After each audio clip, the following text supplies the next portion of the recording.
ৰাম যত গোপী তত কৃষ্ণ হুয়া ৰিকিৰা সমস্তে গুচাইলা গোপী কাৰকা মপীৰা এৰাম জয়দপী আপুনি পূৰ্ণ আনন্দ সম্প্ৰদে লীলাৰে কৰিলা কেলি ভকত ৰপদে এৰাম একে ইষ্টি বনচৰি আৰু বিচাৰি তাহাৰো অধীন ভৈলা ঈশ্বৰ মুৰাৰী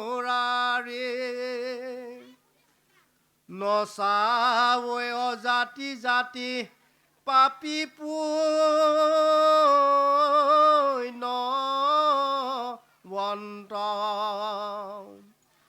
ভকতিতে বৈশ্য কিনো প্ৰভু ভগৱন্ত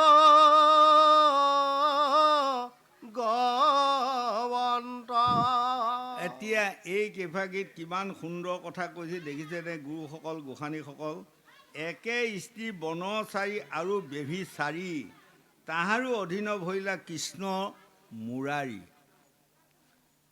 বেভিচাৰী বুলি সকলোৱে কয় গোপীসকলক বেভিচাৰী বোলে ৰাতিনো নিজৰ স্বামী নিজৰ পুত্ৰ পুত্ৰীসকলক এৰি থৈ গৈ পৰৰ স্বামীৰ লগত প্ৰেমলীলা কৰিছেগৈ হ'ল বেভিচাৰী কিন্তু সেই বেভিচাৰীসকলে আজি কৃষ্ণক কিনি পেলালে সেইকাৰণে দেৱঋষি নাৰদে প্ৰভু ভগৱন্তক সুধিছিলে আপুনি ক'ত বিক্ৰী হয় বাৰু মোক অকণমান বুজাই দিয়ক তেতিয়া কৈছিল মোক ভক্তি তত্ত্ব ভক্তি ধৰ্ম ভক্তি জানা সাৰ ভক্তি বিনে নৰলোকৰ নাহিকে নিস্তাৰ স্বধৰ্ম পৰিত্যাজ্যং পৰধৰ্ম ভয়াবহং সেই দেৱঋষি নাৰদ মোক ভকতিৰেহে কিনিব পাৰে ঐশ্বৰ্য বিভূতি ধন ধানেৰে মোক কোনেও কিনিব নোৱাৰে এতিয়া আমাৰো জানি ল'ব কোনোবা মানুহ মস্ত ধনী 14 তালা বিল্ডিং আছে সঁচা মনত ৰাখিব 14 তালা বিল্ডিঙেৰে সৈতে প্ৰভু ভগৱন্তক কিনিব নোৱাৰে 20 বিঘা মাটি আছে কাৰোবাৰ 20 বিঘা মাটিৰে প্ৰভু ভগৱন্তক কিনিব নোৱাৰে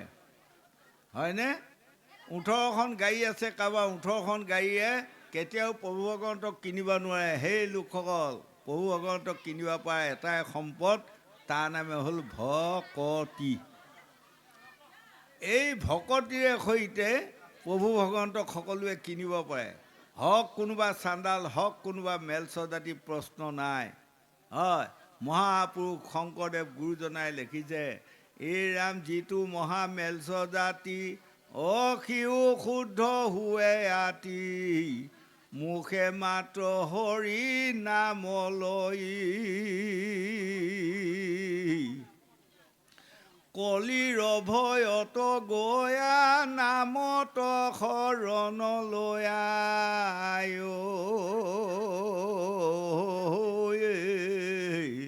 অৰহিলাস মস্তে ধৰ্ম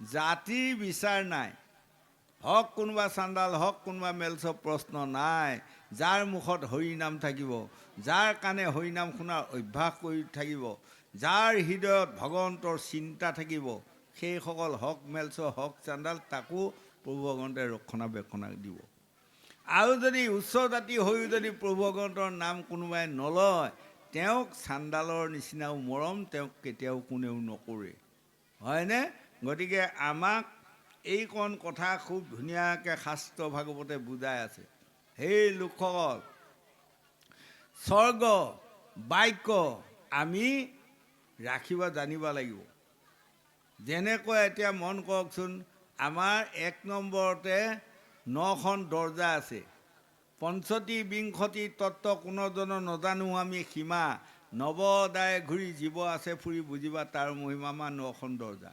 এইটো ঘৰৰ 1 নম্বৰ দৰ্জাখনৰ নাম কি জানে? মুখ। মুখখনৰ কেইটা কাম? 2টা।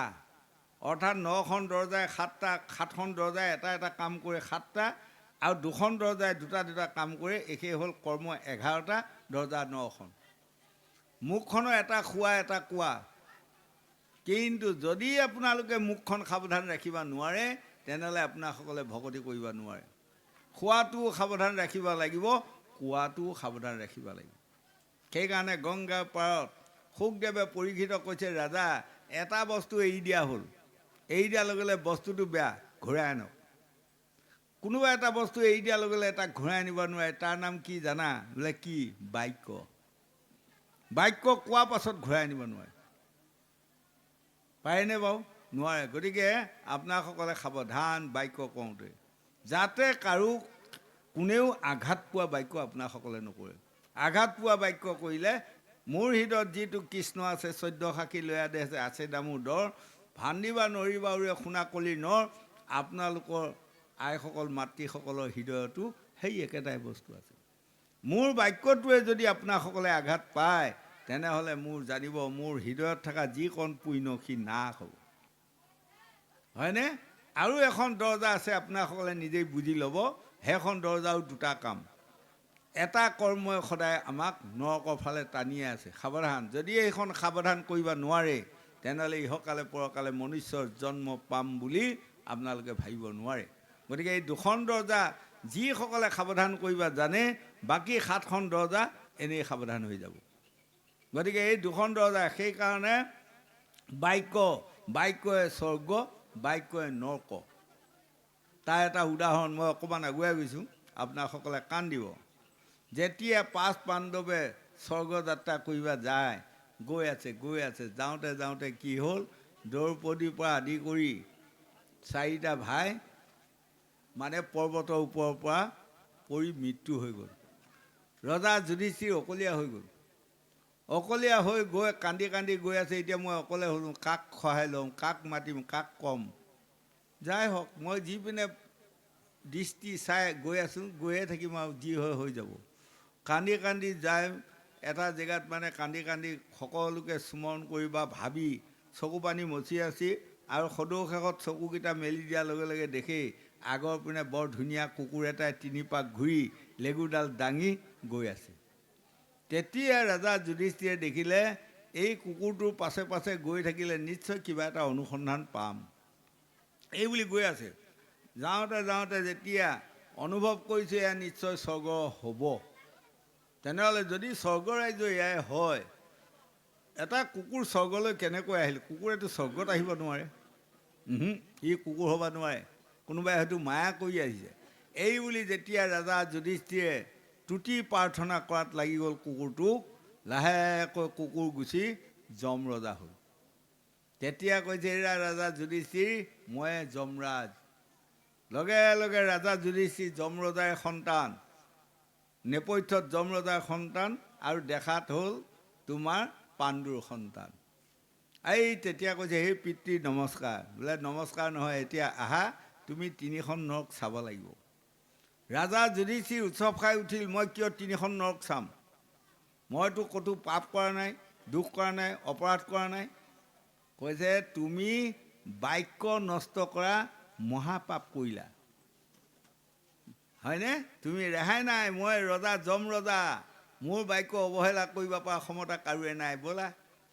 লাহেকৈ গৈ 3খন নৰক দেখুৱাই লৈ গুচি আহিল। মই মুঠতে ক'লোঁ, যেতিয়া আহি স্বৰ্গ ৰাজ্যৰ প্ৰথমখন স্বৰ্গ ৰাজ্য দেখুৱাই, তেতিয়া দেখি বৃহৎ ধুনীয়া ৰাজ্য, ইমান সুন্দৰ, পা পৰিষ্কাৰ, আৰু ৰজাজন দেখাই শুনাই বৰ সুন্দৰ ৰজা, 6গৰাকী গাভৰুৱে বাঁহ দি আছে।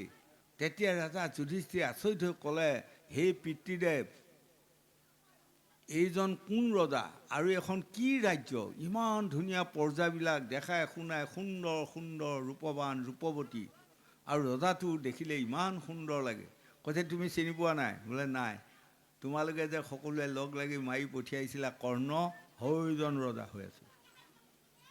ৰাজা যুধিষ্ঠিৰ আচৰিত হ'ল, কৰ্ণক আমি বেয়া মানুহ, বুলি বধ কৰি পঠিয়ালোঁ। তেওঁ আহি 1 নম্বৰ স্বৰ্গত ৰজা হ'লে বোলে, অঁ তেওঁ বাক্য ৰক্ষা কৰাৰ কাৰণে এইখন ৰাজ্য পালে, তুমি বাক্য নষ্ট কৰাৰ কাৰণে 3খন নৰক চাবলগীয়া হ'ল, হয়নে? কেনেকৈ কৰ্ণই এইখন ৰাজ্য পালে, এই আটাইকণ কথা পিতৃদেৱ মোক কওক বুলি আজি ৰাজা যুধিষ্ঠিৰে যমৰজাক আহ্বান কৰিছে। আৰু এইকণ কথাকে কুৰুক্ষেত্ৰ মহাৰণৰ সন্ধিয়া সময়ত, কাল সন্ধিয়া, কৰ্ণৰ শিবিৰত গৈ কৃষ্ণই সোমাইছেগৈ। আৰু এইকণ কথাকে আজি গংগাৰ পাৰত শুকদেৱে পৰীক্ষিতক কৈ আছে। কথা একেখিনিয়ে, ভাগে ভাগে।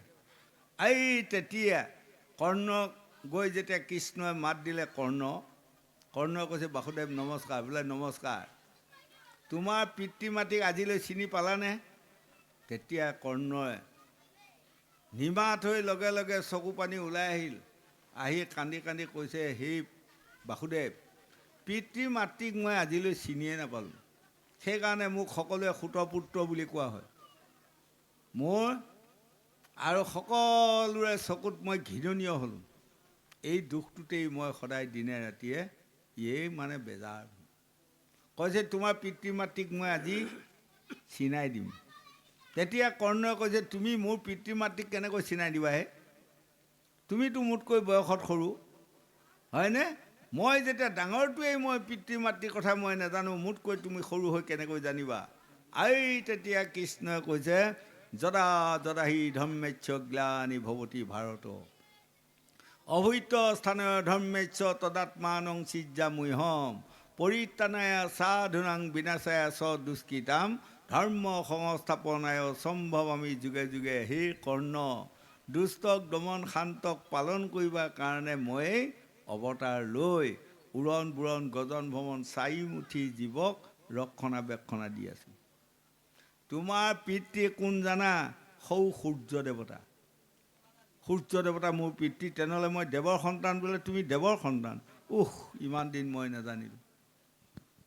কেনেকৈ দেৱৰ সন্তান মই হ'লোঁ, মোক বুজাই দিব লাগিব। কৈছে, বুজাই দিম বুলি তোমাৰ ওচৰত কাল সন্ধিয়া আহিছোঁ মই।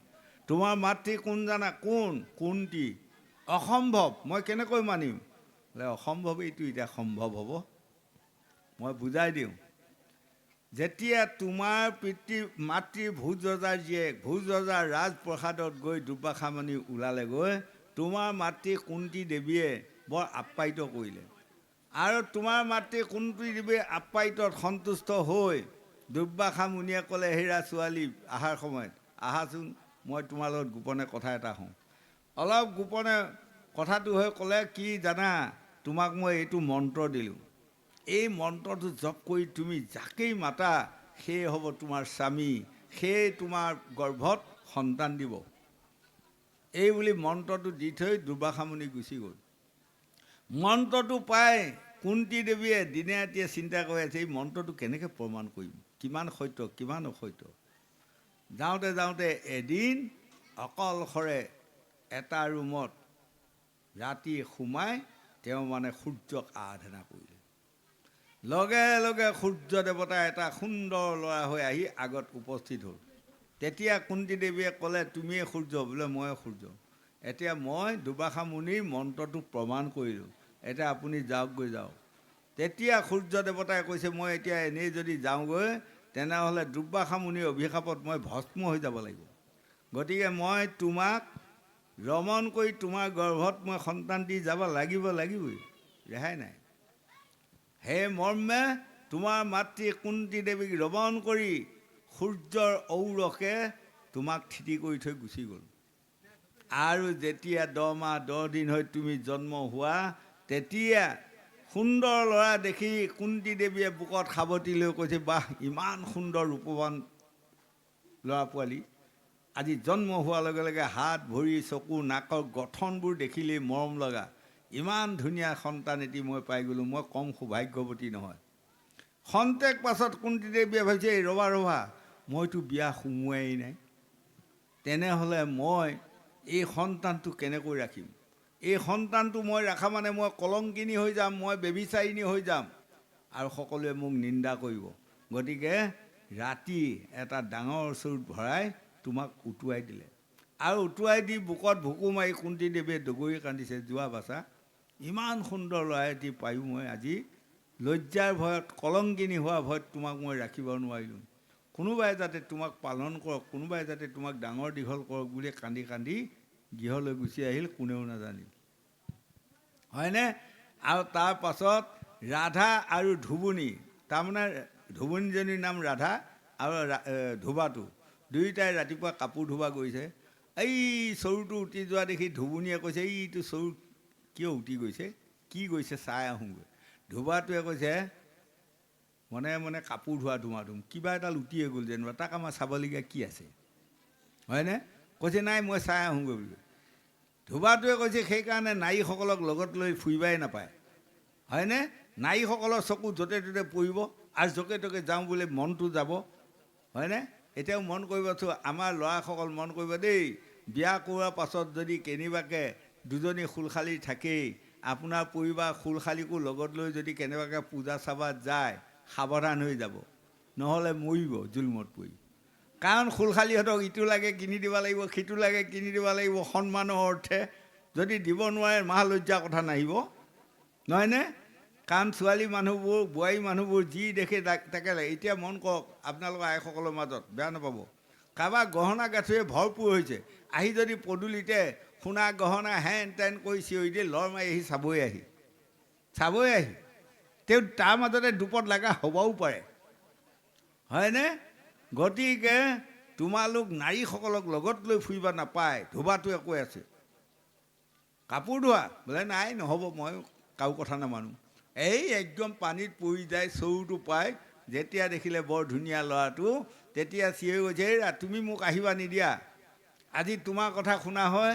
আজি ইমান ধুনীয়া ল'ৰা পোৱালি এটা নাপাওঁ হয়নে আমি বয়স হৈ গৈ আমাৰ ল'ৰা নাই ছোৱালী নাই ঈশ্বৰ কৃষ্ণই আমাক পঠিয়াই দিছে এইটো সন্তান আমি আজি পাই গ'লোঁ সেইটো কথাত আমাৰ ল'ৰাসকল পত্নীৰ কথাও আপোনাসকলে অকণমান মানিব আজি ৰাধা ধুবুনীৰ কথা মানা কাৰণে তেওঁলোকে আজি কৰ্ণৰ নিচিনা এটা সন্তান পাই গ'ল সেইকাৰণে চোৱা চিন্তা কৰি তেওঁৰ নাম কৰ্ণ থ'লে আৰু ৰাধাৰ নন্দন যে বুলি কয় এই ধুবুনীজনীৰ নাম ৰাধা আছিল হয়নে এইকণ কথা আজি কৃষ্ণই কংসক কৈ যোৱাৰ লগে লগে কংসই আজি হুঁকৰি কান্দিছে মই জীৱনত মই নাজানিলোঁ মোৰ পিতৃ মাতৃ সকলোৱে মোক নিন্দা কৰে পিতৃ মাতৃ চিনাকি নোহোৱা সন্তান বুলি হয়নে দেখাত নকলেও আঁৰত সকলোৱে কয় ঘৃণা কৰে এই বুলি আজি কৰ্ণই খুব কান্দিছে কান্দাৰ লগে লগে কৃষ্ণই কৈছে হে কৰ্ণ তুমি ইমান কান্দি নাথাকিবা এতিয়া মই ক'লৈ আহিলোঁ মোক সোধা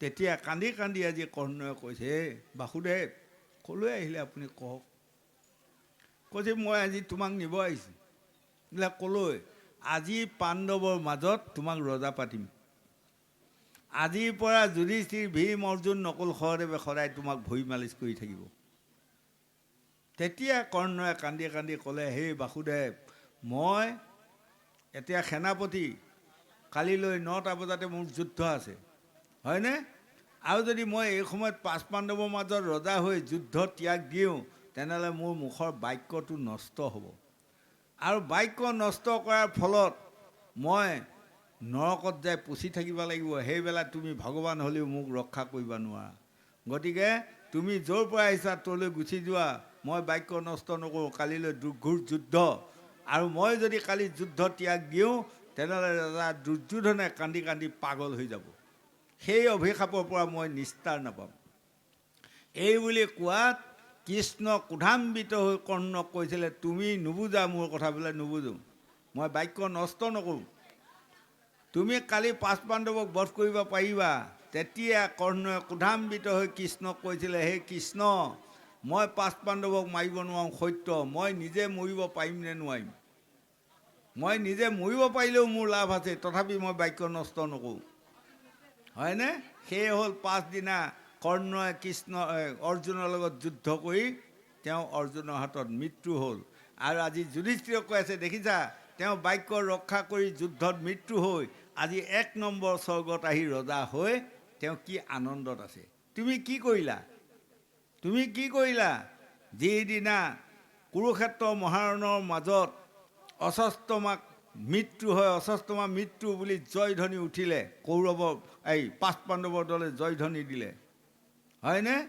তেতিয়া লগে লগে গুৰু দ্ৰোণে গোটেই মানে কুৰুক্ষেত্ৰস্থলীত ভুমৰি আছে যে ক'ত মোৰ পুত্ৰই এতিয়াই মাত্ৰ অশ্বস্থমা কোনে মাৰিলে, কেনেকৈ ক'ত মৰিলে, মই শটো পালেওতো শান্তি পাম।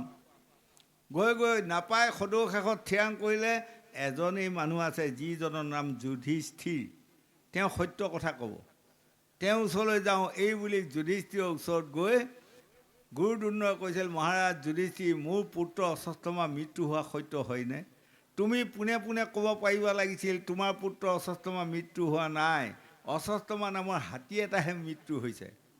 কিন্তু তুমি তাকে নকৈ কি ক'লা, অশ্বস্থমা হত কিন্তু ইতি গজ, এয়া বাক্য ক'লা, বাক্য ক'লা। হে, সেই বাক্য নষ্ট কৰাৰ ফলত তুমি 3খন নৰক চাবলগীয়া হ'ল, 1 নম্বৰ স্বৰ্গ, 2 নম্বৰ স্বৰ্গ হেৰুৱাবলগীয়া হ'ল, তুমি 3 নম্বৰ স্বৰ্গত থান পাবা, হয়নে? সেইটোকে এতিয়া আমাক বুজালে আজি আমি যাতে কোনেও বাক্য নষ্ট কৰিব নাপায়, মুখখন ৰাইট ৰখাটোৱে হ'ল পৰম প্ৰভু ভগৱন্তৰ পৰম শুশ্ৰূষা। আমি যেতিয়া বাক্যটো এক ৰাখিম তেতিয়াহ'লে প্ৰভু ভগৱন্ত আমাৰ প্ৰতি সন্তুষ্ট থাকিব। এই কথাখনকে ভাগৱতে সকলো প্ৰকাৰে আজি ৰাসলীলা কাহিনীটোতে আমাক বুজাই আছে। গোবিন্দ কৃষ্ণ। এ ৰাম দুনাই ৰতি শান্ত ভৈলা, সমস্ত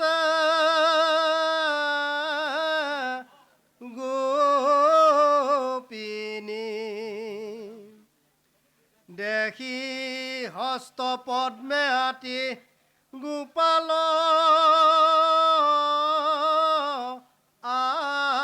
আপুনি।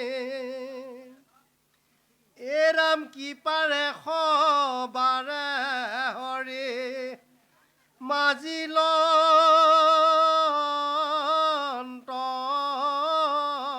মুখ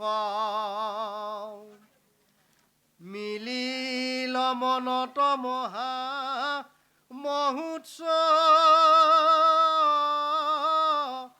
বসুষ। অৰাম কৃষ্ণক আৱৰি আহি ৰংগে সবে সখী, অমিত সমান হাস্য কটাক্ষে নিৰেখি, কৰিল শতকাৰ পূজা ৰঞ্জিয়া চিত্ত, অনুৰাগে গাইলা গোবিন্দৰ গুণ গীত। এ ৰাম তা সম্বাৰ শ্ৰম পাছে গুচাইবা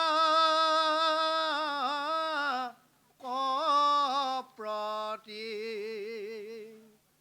লৈয়া সংগে যিটো সবে গোপৰ যুৱতী। এ ৰাম যমুনা জলত গয়া নামিল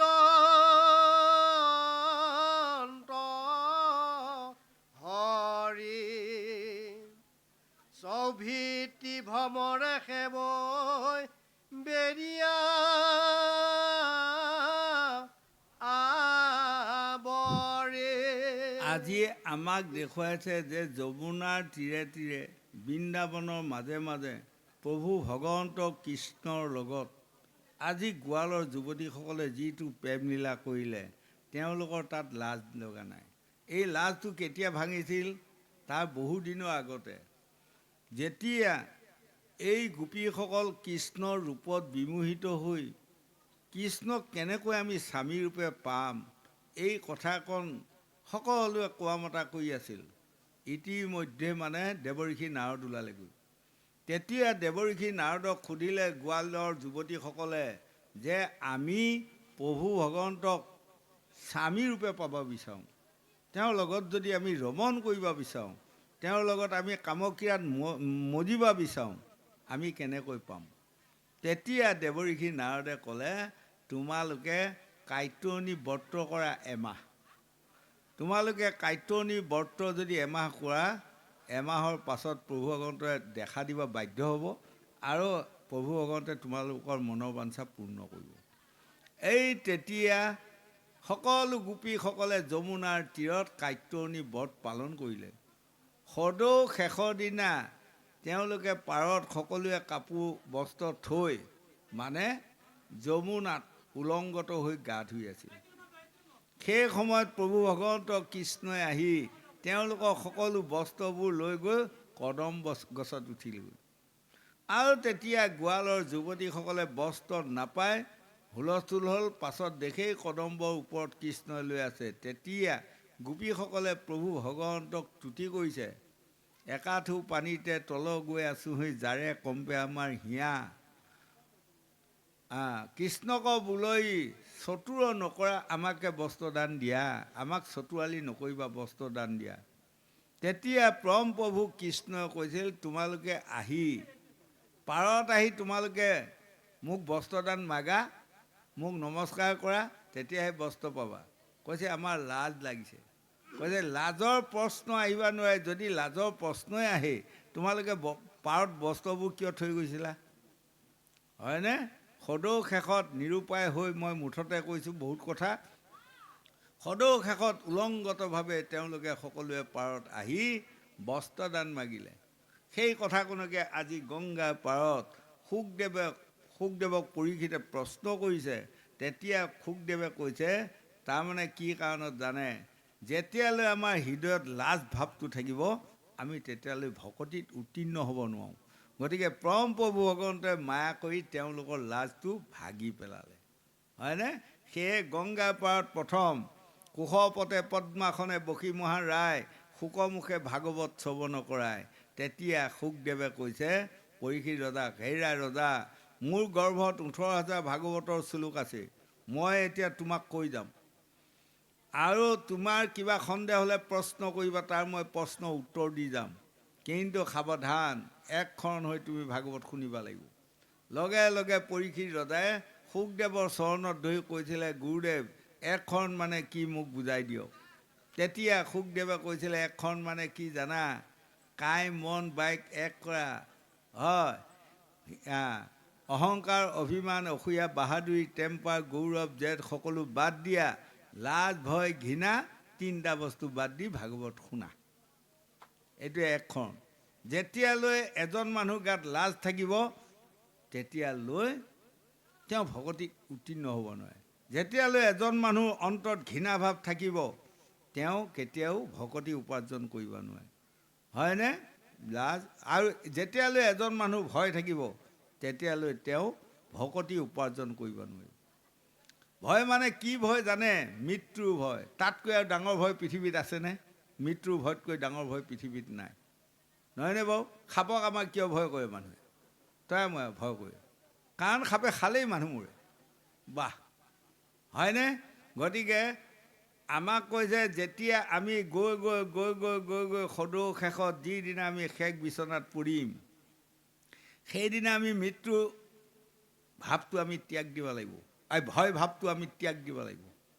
কাৰণ এনেকুৱা এটা ভাবিব লাগিব, এইখন সংসাৰত জন্ম ল'লে এদিন মৰেই মানুহ। গতিকে আমিও মৰাটো উচিত বা মৰাটো কাম্য। ভয়টো ঘৃণাটো ত্যাগ দিব লাগিব। হয়নে? লাজ, মই যদি এইসকলৰ মাজত লাজ কৰোঁ, মই আজি ভাগৱতৰ কথা ক'ব পাৰিমনে? নোৱাৰিম। ইয়াত ইমান ডাঙৰ ডাঙৰ কিছুমান কথা ভাগৱতত ওলাই গৈ আছে বা যাব, বাপেকে জীয়েকে শুনিব লাজ পাব, মাকে জীয়েকে শহুৱেকে বোৱাৰীকে শুনিব লাজ পাব। আজি শুকদেৱে গংগাৰ পাৰত পৰীক্ষিত কৈছে, এইবোৰ কথা মই তোমাক কৈ যাম, কিন্তু তুমি লাজ নকৰিবা, প্ৰশ্ন কৰিবা। গতিকে এই তিনিটা বস্তু যেতিয়ালৈ ত্যাগ দিব পাৰিবা, তাকে কৈছে একক্ষণ, গতিকে তেতিয়াই তোমাৰ কামত আহিব। গতিকে আজি গোপীসকলক কাইট্ৰনী ব্ৰত পালন কৰিবা দি উলংগত হৈ মানে যমুনাৰ তীৰত উঠি আহিবৰ কাৰণে প্ৰভু ভগৱন্তে যেতিয়া এইকণ আহি গ'ল সেইদিনাই তেওঁলোকৰ লাজ ভাৱটো নাইকিয়া হ'ল। গতিকে আজি শৰৎকালৰ ৰাতি পূৰ্ণিমাহৰ দিনাখন তেওঁলোকে কৃষ্ণৰ লগত ৰাসলীলা কৰাত লাজ কৰা নাই, হয়নে? গতিকে আমাক কয় যে এই লোকসকল আমাৰ যেতিয়ালৈ জাতি ধৰ্ম বৰ্ণ নিৰ্বিশেষে আপোনালোকে ভাগৱত শুনিব আহিছে, আপোনাৰ ওচৰতে কোনোবা এজন মুচি নাপিত মেলচ ধুবি মেট্ৰু কোনোবা এজন আছে আপোনাৰ গাতে লাগি, কিন্তু আপুনি তাকো ধুবি মেলচ বুলি ঘৃণা কৰিব নাপায়। সিও এজন মানুহ, আমি মানুহ বুলিয়ে চিন্তা কৰিব লাগিব। মোৰ যিটো কায় তেওঁৰো সেইটোৱে কায়, হয়নে? আৰু আমাৰ মন কৰিব কোনোবা এটা নিজ জাতি উচ্চ জাতি বুলি ভগৱান নাই নেকি? তাৰ হৃদয়ত সকলোতে বিৰাজমান হৈ আছে। বাক্য ঈশ্বৰ হৰি কি মতে পুজিব তাংক, ব্যাপকত আছে কিবা জন, এটা অন্ত মূৰ্তি শূন্য কেন মতে চিন্তিবা, ও ৰাম বুলি শুদ্ধ কৰা মন। তৃণ তৰুলতা উৰণ বুৰণ গজন ভ্ৰমণ চাৰিমুঠি জীৱতে প্ৰভুগন্ত বিৰাজমান হৈ আছে, আৰু সেই বস্তুটোৱে মোৰ হৃদয়তো আছে। গতিকে মই কাকো হিংসা কৰিব নাপায়, কাকো অহংকাৰ কৰিব নাপায়, আৰু লাজ ভয় ঘৃণা এই গোটেইকেইটা বস্তু যিদিনা আমি ত্যাগ দিব পাৰিম সেইদিনা। তাৰ এটা উদাহৰণ মই অকণমান আগুৱাই গ'লোঁ। যেতিয়া মানে শুকদেৱ ব্যাসৰ পৰা জন্ম ল'ল, হয়, ব্যাসৰ পৰা জন্ম লৈ মই আগৰখিনি কোৱা নাই বাৰু। ব্যাসৰ গৰ্ভত 18 বছৰ আছিল। কি কাৰণত আছিল জানে?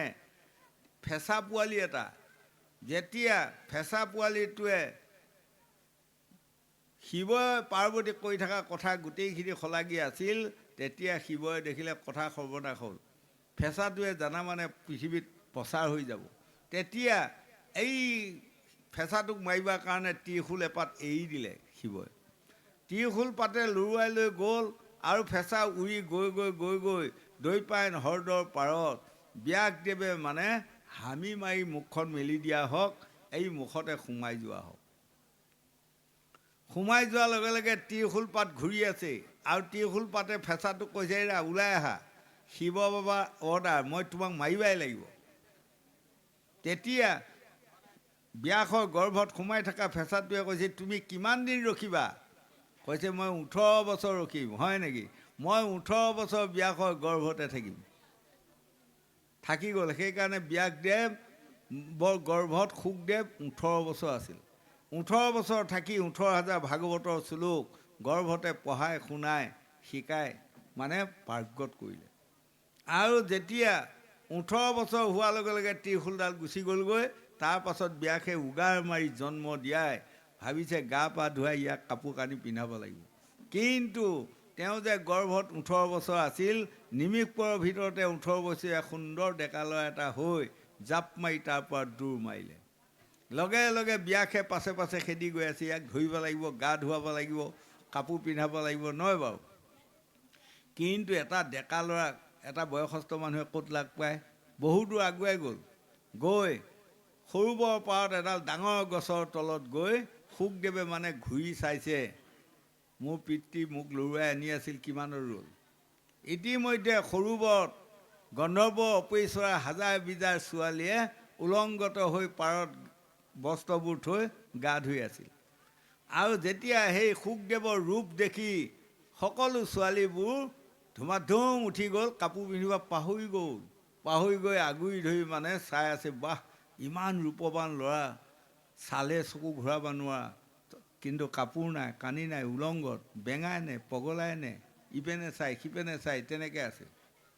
চবেই আগুৰি আছিলে। সেই সময়ত ব্যাসে লৰুৱাই গৈ ওচৰ পোৱাৰ লগে লগে ব্যাসক দেখি শুকদেৱ আৰু দৌৰ মাৰিলে, আৰু ব্যাসক দেখি সকলো ছোৱালীবোৰে ধুমাধুম কাপোৰ পিন্ধাত লাগি গ'ল। তেতিয়া ব্যাসদেৱে ছোৱালীসকলক সুধিলে, হেৰা ছোৱালীসকল, ইমান সুন্দৰ এটা 18 বছৰীয়া ডেকা ল'ৰা উলংগত হৈ আছে, তোমালোকে সকলোৱে আগুৰি আগুৰি চাই আছা, তোমালোকৰ লাজ নালাগিল? মই বয়সস্থ মানুহটো দেখি কিহৰ লাজ লাগিল? এই তেতিয়া ছোৱালীসকলে কৈছে, সেই ল'ৰাটোৰ গাত মায়া নাই, গতিকে আমাৰ লাজ লগা নাই। আৰু তোমাৰ গাত মায়া আছে, গতিকে আমাৰ লাজ লাগিল।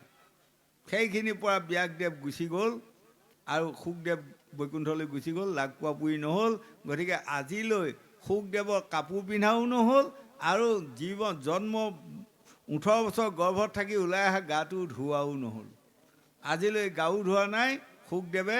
মানে সেইদিনাহে গংগা কৃষ্ণ শিঙিমুনি অভিশাপ যেতিয়া পৰীক্ষিত ৰজাক দিলে, সেইদিনাহে শুকদেৱ আৰু ব্যাসদেৱৰ দেখা দেখি হয়। এই তেতিয়া ব্যাসদেৱে শুকদেৱক কৈছে, ৰজা পৰীক্ষিত 7 দিনৰ ভিতৰত তক্ষকনাগে দংশন কৰিব। তুমি তোমাৰ গৰ্ভত থকা 18,000 ভাগৱতৰ শ্লোক শুনোৱাই তেওঁক গতি দিয়া। এই তেতিয়া ব্যাসদেৱে কৈছে, কৃষ্ণ শুকদেৱে কৈছে, সেই পিতৃ তেনে আদেশ মোক নকৰিব। কাৰণ মই এজনী গাই খীৰাওঁতে যিমান সময় লাগে সিমান সময়হে এটা জেগাত ভাগৱত কম। কাৰণটো কলিৰ লোকসকল ঠিক সিমান সময়হে এক কাই মন বাইক এক কৰি ভাগৱত শুনাৰ ধৈৰ্য থাকিব। তাৰ ওপৰত ভাগৱত শুনা কলিত নৰসকলৰ ধৈৰ্য নাথাকিব। এতিয়াও আপোনাসকলে মন কৰিব, খুব বেছি 2.5 ঘণ্টা মই সময় দিলোঁ। 2.5 ঘণ্টাহে ভাগৱত এক ছাতিকে এক কাইমন বাইক এক কৰি শুনিব। তাৰপাছত মানুহবোৰ পিলিং পালাং চুলুং চালাং, হয়, কোনোবাই ভোজ খোৱা পিনে মন কৰিব, কোনোবাই মাহ প্ৰসাদৰ পিনে মন কৰিব, কোনোবাই ঘৰক যোৱা পিনে মন কৰিব, কোনোবাই আকৌ এগৰাকীয়ে ক'ব কি মানুহজন অহা নাই কিজানি আহি পাই পেলাই ভাত নাপালে খঙে কৰিব, অনেক আহি যাব। সেইকাৰণে এতিয়া মই য'তেই নিমন্ত্ৰণ নাৰাখোঁ, এই কওঁ 2.5 ঘণ্টা মানে মই ৰাখিব, 2.5 ঘণ্টা ব্যাখ্যা কৰিম, মই গুচি আহিম। তাৰপৰা মানুহ পিলিং পালাং হ'লে ভাগৱত গাই ভালো নালাগে নহয় বাৰু। গতিকে শুকদেৱৰ বাণীয়ে কলিত এইকণে হ'ল কথা। গতিকে আজি 1600 গোপীসকলে আজি কৃষ্ণক কৈছে, প্ৰভু ৰাতিটো অকণমান দীঘল কৰি দিয়াই নহয়, দিনে ৰাতিয়ে আপোনাক ধৰি যাতে আমি থাকিব পাৰোঁ মায়াত, হয়নে? গতিকে এতিয়া এয়া মই আপোনালোকৰ মাজত এইখিনি আকৌ কথা কৈ যাওঁ। মই সিদিনা কৈছোঁ তাত মানুহ জাম হ'বনে? জাম হয় যদি মই সেইখিনি জেগাত যোৱা নাই। আপোনাসকলে মোক চিনি নাপায়। মই এজন মানে কণ্ঠশিল্পী, টিভি চেণ্টাৰ, ৰেডিঅ' চেণ্টাৰ, হয়, আৰু মই এজন অসমৰ লেখক বঁটাও পাইছোঁ। মই লেখা গ্ৰন্থ পুথি প্ৰায় আজি 9খনমান লৈ আহিছোঁ। আমাৰ বৃদ্ধ বয়সৰ লোকসকলে পাৰিলে আৰু এখন পুথি আনিছোঁ, মই লৈ যাবচোন। পুথিখনৰ দাম বেছি নহয়, বেপাৰীয়ে বেচিলে 15 টকা লয়, মই 10 টকাত দিওঁ। আশীৰ্বাদ পুথি, আপোনালোকে য'তেই নহওক আশীৰ্বাদ দিব পাৰিব সেইখনে, হয়নে? আৰু এখন আনিছোঁ এজাতৰ, তাৰ নাম গাহস্থ ধৰ্ম। আমাৰ নতুন বোৱাৰী জীয়াৰীসকলে আই মাতৃসকলৰ লক্ষণ পাৰ্টিপে চব পাব। আৰু যুৱক যুৱতীসকলে বিয়া সোমাই কেনেকুৱা ল'ৰা ছোৱালী তুলিব মন যায়, সেনেকুৱা ল'ৰা ছোৱালী আপোনাসকলে তুলিব পাৰিব। ছোৱালী ইচ্ছা ছোৱালী, ল'ৰা ইচ্ছা ল'ৰা তুলিব পাৰিব। এইখন গায়স্থ ধৰ্ম, কোন পাকে কেনেকৈ কৰ্ম কৰিলে গৃহস্থখনত ধন সম্পত্তি বাঢ়ি যায় তাৰ কথা বতৰা পাব। আৰু এখন আনিছোঁ দেহ বিচাৰ, হয়নে? আৰু এখন নামতি কীৰ্তন, কোনোবাই নাম চাম গালে তাকো গাব পাৰিব। দিহা কীৰ্তন আনিছোঁ, হয়। এনেকৈ 9খন মানৰ 9টা ভাগৰ মই পুথি লৈ আহিছোঁ। কোনোবাখন 30 টকা দাম, হয়নে? কোনোবাখন 20 টকা দাম। গতিকে আপোনাসকলে যদি 30 টকা খৰচ কৰি এখন গায়স্থ ধৰ্ম পুথি ঘৰে ঘৰে ৰাখেই, আপোনালোকৰ ল'ৰা ছোৱালীবোৰ নিশ্চয় জ্ঞানী হ'ব। পিতৃ মাতৃক কেনেকৈ মানিব লাগে তাতে পাব। দেহ বিচাৰত গোটেই দেহৰ কথা পাব, হয়নে? আৰু আমি অধমে কিছুমান গানো লেখোঁ, গান আমি গাওঁ আপোনাসকলৰ আশীৰ্বাদত।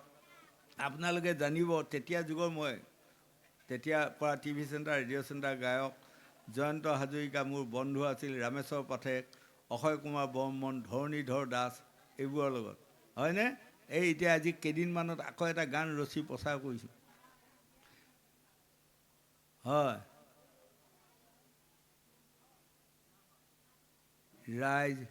হে ৰাইজ হোৱা সাৱধান, সকলোৱে কৰি আছোঁ নাটকৰ আখ্যান। এদিন আহিব জীৱন নাটকৰ গীত ৰাগ কল্যাণ শৰ্মা। হে ৰাইজ হোৱা সাৱধান, সকলোৱে কৰি আছোঁ নাটকৰ আখ্যান। এদিন আহিব জীৱন নাটকৰ গীত ৰাগ কল্যাণ শৰ্মা চাৰিজন মানুহে কান্ধত তুলি নিব শ্মশান ঘাটলৈ বুলি সেইদিনা সকলোৱে নিজেই বুজি পাবা মায়াৰ ৰচনা বুলি সেইদিনা সকলোৱে নিজেই বুজি পাবা মায়াৰ ৰচনা বুলি যিদিনা যাবাগৈ ভাৰ্যাপুত্ৰ এৰি থৈ অকলশৰীয়া হৈ সিদিনাখন কুটুমে চকু পানী মচিব তোমাৰেই গুণ গান কৈ সিদিনাখন কুটুমে চকু পানী মচিব তোমাৰেই গুণ গান কৈ হে ৰাইজ হোৱা সাৱধান সকলোৱে কৰি আছো নাটকৰ আখ্যান এদিন আহিব জীৱন নাটকৰ গীত ৰাগ কল্যাণ শৰ্মা এয়া যে আমি কৰি আছোঁ এয়া নাটক হয়নে এখন ঘৰত মন কৰিছে আপুনি গোসাঁনীয়ে কি পাৰ্ট পাইছে বোৱাৰী পাৰ্ট পাইছে কোনোবাই শাহুৱেকৰ পাৰ্ট পাইছে কোনোবাই শহুৱেকৰ পাৰ্ট পাইছে হয় এয়া পাৰ্ট এয়া নাটক কোনোবাই ল'ৰা পাৰ্ট কোনোবাই ছোৱালী পাৰ্ট এইবোৰ আমি পাৰ্ট নাটক আমি নাটক এইখন জীৱন নাটক এদিন আহিব জীৱন নাটকৰ গীত ৰাগ কল্যাণ শৰ্মা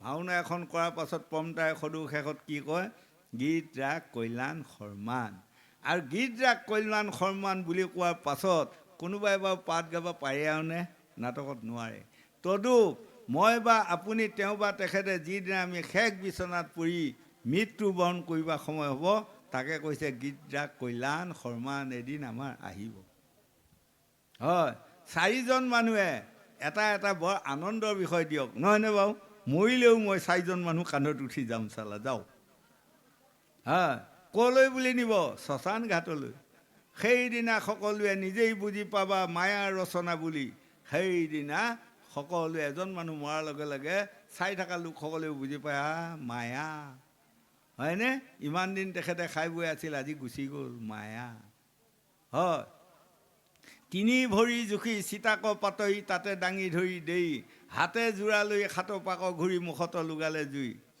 মই মোৰ পিতৃ যেতিয়া জুইকুৰা ঘূৰাইছোঁ আমাতকৈ ডাঙৰ মানুহ যিকেইজন আছে মুখত জুই লগাই দিয়া মুখত জুই লগাই দিয়া এইপিনে এটা এনেকুৱা ডাঙৰ খুন্দা মাৰি ধৰিছে নহয় মোৰ জুইকুৰা বোপাই মুখলৈ নাযায় নাযায় তুলি তালি ডাঙৰ দীঘল কৰিলে মোক আজি তাৰ মুখত জুই লগাই দিম তেতিয়া বেলেগ এজনে হাতত ধৰি মানে মুখত জুই লগাই দিছে সৎ নাযায় এদিন মোৰো বৰপুত্ৰটোৱে মোক জুই লগাই দিবগৈ আৰু সি মুখত মোক জুই লগাই দিলেহে মোৰ আত্মাই গতি পাম দেখিছেনে এয়া কম নিয়ম গতিকে এয়া মায়াৰ ৰচনা গতিকে সেই লোকসকল এই মায়াৰ ৰচনাৰ মাজত আমাক কি লাগিব বস্তু এটা জানে একান্ত চিতে আমি হৰিক ভাবা মন এটা লাগিব আপোনাৰ ল'ৰা ছোৱালী যুৱক যুৱতী প্ৰজন্মসকল এখন মায়াৰ সংসাৰত আমি সকলোৱে আছোঁ জীয়াই তাৰ মাজৰে সৈতে আপোনাসকলে হৃদয়তে লিষ্ট এখন বনাই ল'ব খাওঁতে শুওঁতে কোনো সময়ত আমি কৃষ্ণ নাম অকণমান ল'ম এই বুলি যদি আপোনাসকলে হৃদয়ত লিষ্টখন বনাই লয় যেনেকৈ আমাৰ এগৰাকী আইসকল ৰাতিপুৱা শুই উঠাৰ পৰা বাঢ়ি বন কৰাৰ পৰা কিমানখিনি পৰিপাতি আছে হিচাপটো তাৰ মাজে আপোনাসকলে হৰিনাম কণ গোৱাটো মুখতে মানে লিষ্টত ভৰাই ল'ব লৈ যদি আপোনাসকলে ঈশ্বৰৰ নাম লয় সেই ঈশ্বৰৰ নামেহে এদিন আপোনালোকক তাৰিব পাৰিব আৰু পত্নীসকলৰ হৰিনাম ভকতিৰ দ্বাৰা আপোনাসকলে পুৰুষসকলক তাৰিব পাৰিব পুৰুষসকলৰ হৰিনাম ভকতিৰ দ্বাৰা আই মাতৃসকলকো তাৰিব পাৰিব গতিকে আপোনাসকলে মহাভাগৱতৰ বাণীকেইটা যদি মানি লয় এদিন আপোনাসকলে কান্দি মৰিলেও এই মহাভাগৱত শুনিব নাপাব এনে এটা দিন আহিব এই ৰাম শুনিও ক সৰ্বজন বিষয়ত তেজি মন হৰি নাম লোৱা গ'লে বান্ধি ইটো জন্ম গ'লে বিঠা কৈত পাইবা কৃষ্ণ কথা হৈয়াকে লাগি মৰিবা কান্দি হাই হাই কি ধুনীয়া হৰিনাম কি ধুনীয়া ভকতৰ পাৱৰ ধূলি মাথাত লোৱা সুবিধা এটা পাইছোঁ। আপোনালোকক কোনোদিনে দেখা নাই, শুনা নাই। মই আজি কত ভাগ্যে সেৱকীৰ আহ্বান কৰ্মে আমি আহি পালোঁ। আৰু এইসকলৰ পাৱৰ ধূলি যদি মই আজি মাথাত লৈ যাব পাৰোঁ, মোৰ জন্ম লোৱা সাৰ্থক হ'ব। আৰু যদি মই এই ভকতসকলকে যদি মই চিনি নাপাওঁ, তেনেহ'লে ভগৱন্তক চিনি পালে নহ'ব। এই ৰাম ভকতৰ হিয়াই এৰি যাইবা কন পাৰো হৰি, লগাই আছে পাৱে প্ৰেমৰ জৰি। ভকতেকে মূৰ প্ৰাণ তান্ত বিনে নাহি আন, ভকতক লওঁ সাদৰি। দেৱৰ্ষি নাৰদক কৃষ্ণই কৈছিলে, যিসকল ভকত সেইসকলক মই সাদৰি লওঁ, অভকতক মই সাদৰি নলওঁ। যিসকল ভকতে এচামুচ পানী, এপাত তুলসী বা এটি পুষ্প দিও যদি মোক পূজা কৰে, তাতে মই সন্তুষ্ট। অভকতে যদি ভাৰে ভাৰে যদি ক্ৰীম, দৈ, মিঠৈ, সান্দহ, জলপান দিও মোক পূজা কৰে, মোক কিনিব নোৱাৰে। গতিকে আমি হক দুখীয়া প্ৰশ্ন নাই। আমি কিহৰ দুখীয়া? ঈশ্বৰৰ নাম লোৱাটো দুখীয়া নহয়, ধনৰহে দুখীয়া। আৰু ধনৰ দুখীয়া হ'লেই যে অশান্তি, সেইটো নহয়।